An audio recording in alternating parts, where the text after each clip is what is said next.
James Holder for iFilm London. I'm at the Renaissance Hotel in Manchester today for the testimonial dinner of Kieran Farrell.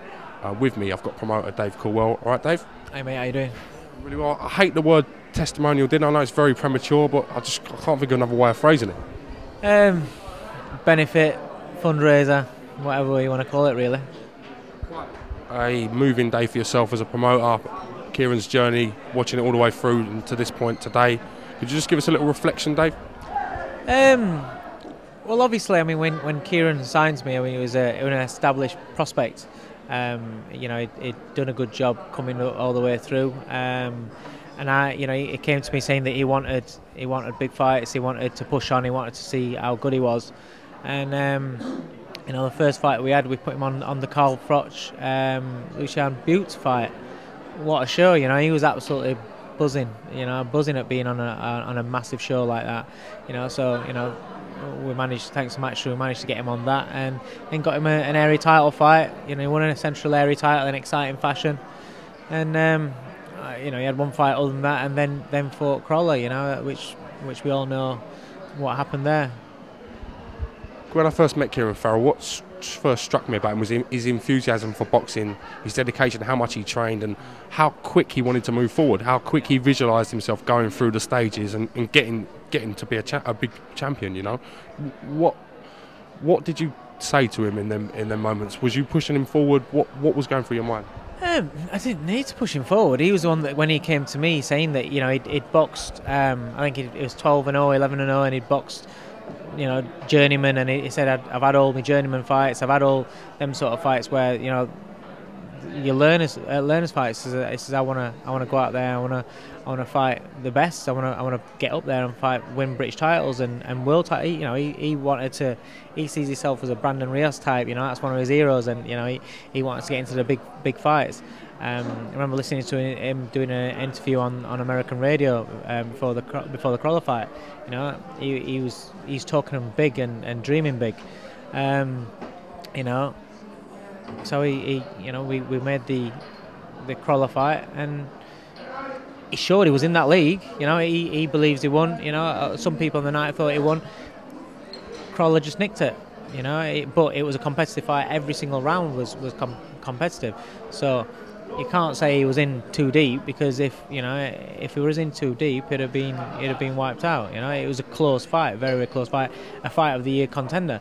Fight of the year contenders don't happen between overmatched guys.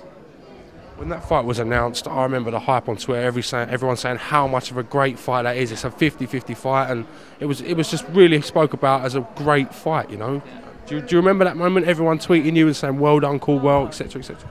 Yeah, I mean, it just shows you a lot of fans, and a big problem in British boxing is that people are turned off by prospect versus journeyman.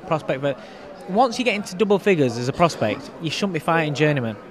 Do you know what I mean? And no, that's no disrespect to journeyman, but journeymen are there for us prospects to learn and to develop. When you get to 10-0, 11-0, you need to be pushing on and becoming fighting other fellow contenders and championship caliber. English title is a great title because you can be, you're not quite ready for British title, but you can get into that mix that's the next generation coming through into that league. And the Crawler fight was that.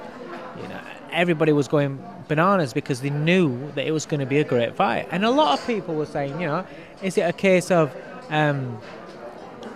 Crawler's just on a little bit of a slide? He's had a couple. One defeat, then he had one win, and then he was in with Kieron, wasn't he? And so a lot of people were saying that, and Kieran's 100 mile an hour his style. Everybody was saying before the fight, oh, it's a really close fight, really close.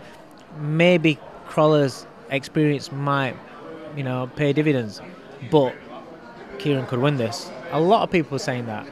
Right up to round one, ding ding. Right up through the fight, as the fight's going on, it was a close fight all the way through. It was a great fight to watch. If he hadn't have had the injury, what would we be talking about now? Kieran's would have broken through and been one of the big names in domestic boxing. Whether he'd won or lost, that said the decision's the same. He lost, but would have been talking about him as you know, a great prospect.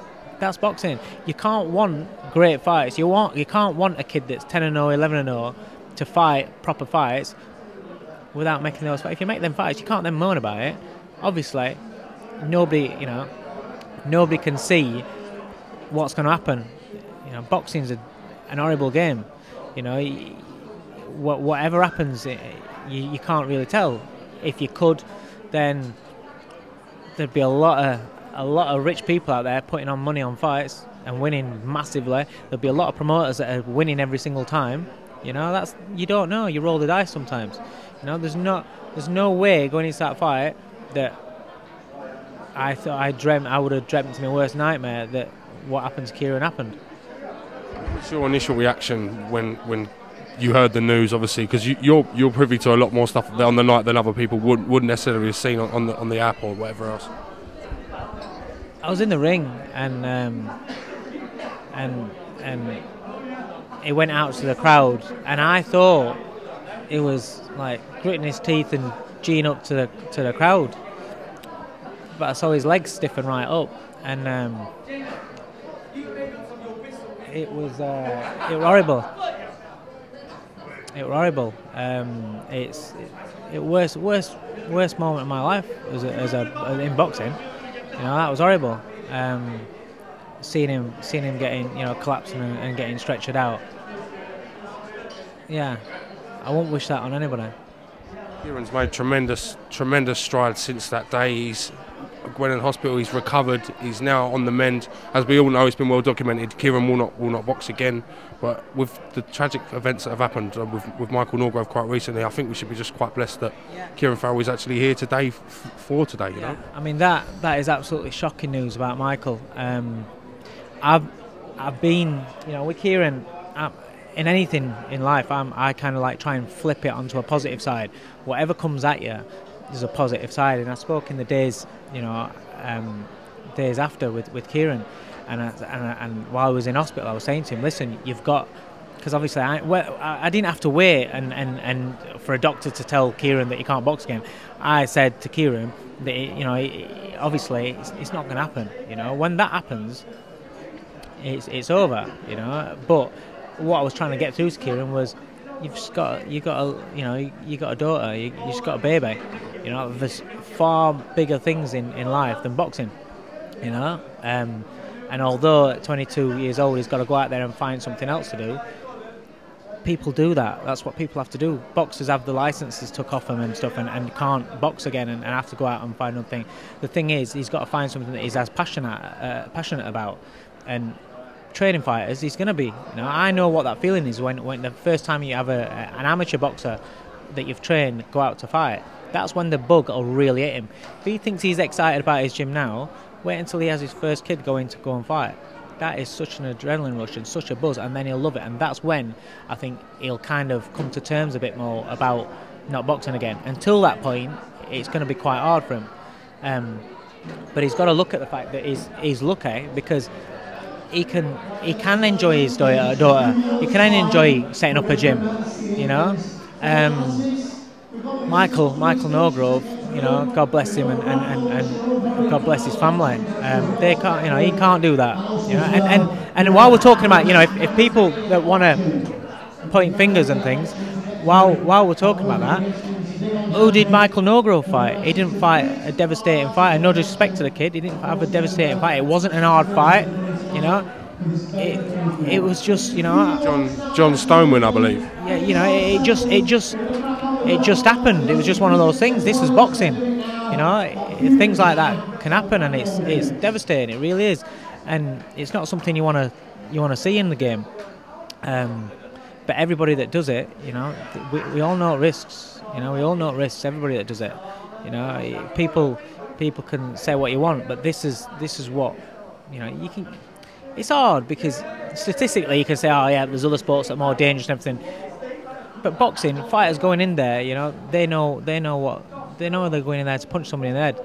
You know, it's very, times like this, it's very hard to kind of like not justify boxing. I don't think you have to justify boxing. You know, you turn on news, you turn on every reality cop show on TV, and you're seeing people fighting, hitting each other with bottles, and when they're pissed up and stuff like that. I would much rather go in a ring and like a gladiator than be some mug that's going in there and just having fights in the street. You see that every single day. It's a gentleman's sport, isn't it? Yeah, it is. It's a gentleman's sport. There's rules to it, and it's there's lots and lots of safety things in place. But things are always going to happen. Footballers can have bad injuries where they're finished. They can't play football again. Rugby players break their necks. If you do something that's not box standard, sit down at a desk and all nice and safe, chances are something can happen. If you've got a driver's license, you could have a car crash. Dave, I just want to say I think it's fantastic the way you've helped and supported and raised awareness about Kieran's gym and what he's doing, and just to go to the effort you have today to arrange this and to get the benefit dinner and everyone in. I think it's a great thing, and people like Ricky Hatton, Jamie Moore, who have given up their time as well as their effort to come and do that. I think it should be commended. I really do think it should be given a thank you for that, Dave. Thanks, I appreciate that, but it's only the right thing to do. I wish I didn't have to do it. I wish there weren't circumstances, but Kieran, 22 years old, Kieran can't box again. So unfortunately, it's something that I felt that we had to do. Myself, Spencer, Fern, straight away was like, right, what can we do? And me, Spencer, Damien, we've worked really hard. We work really well with Green Room, with the Green Room group, and James Farge and Jason, and they've backed this, massively, with a lot of auction items, some great stuff, no reserves on it, what people can get some right offers in there. So hopefully the auction brings in quite a lot of money for Kieran. That's what we're hoping to do.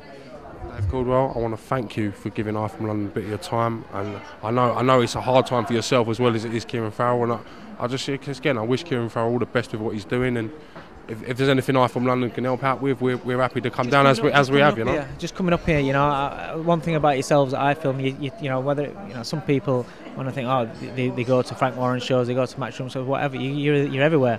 Do you know what I mean? You've been a big supporter of what we do, and up here tonight, you didn't have to come up here tonight. There's no boxing here. There's a benefit for one at boxers, and it's nice that you've made the effort to come up here, and give it some exposure for him, and give Kieran's night a bit of a good send off, a good push. It's the right thing to do. So Cheers. No worries. David Coldwell, thank you very much for having me, sir, and we look forward to catching up with you again soon. Thank you very much.